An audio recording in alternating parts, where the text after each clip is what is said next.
নমস্কার বন্ধুরা, বেশ কিছুদিন বিরতির পর আবার একটি নতুন ভিডিও নিয়ে আপনাদের সামনে উপস্থিত হলাম। অনেকেই আমার এই ভিডিওগুলোর নিচে কমেন্ট করছো, আমি কেন ফুলগুলোকে প্রকৃতির নিয়মে ফুটতে দিচ্ছি না, কেন পদ্ম ফুলগুলোকে হাত দিয়ে ফুটিয়ে দিচ্ছি।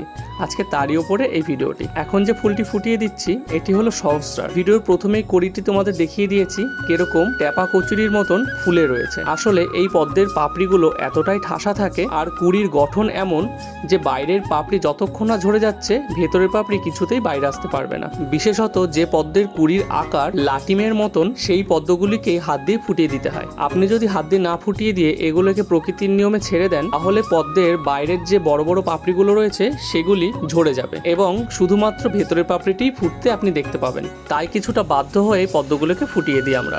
হ্যাঁ, এটা সত্যি প্রকৃতির নিয়মের বিরুদ্ধে, কিন্তু আপনি যদি পদ্মটি হাত দিয়ে না ফুটিয়ে দেন আপনি পুরোপুরি ফুলটির রং এবং গন্ধ কিছুই পাবেন না। তাই বলে এমন নয় সকল পদ্মই হাত দিয়ে ফুটিয়ে দিতে হয়। ওই যে প্রথমে বললাম বহু পাপড়ি আর দ্বিতীয়ত কুড়ি যদি লাটিমের মতন দেখতে হয়। আশা করি কারণটি তোমরা বুঝতে পেরেছো। ভিডিওটি এতক্ষণ দেখার জন্য ধন্যবাদ।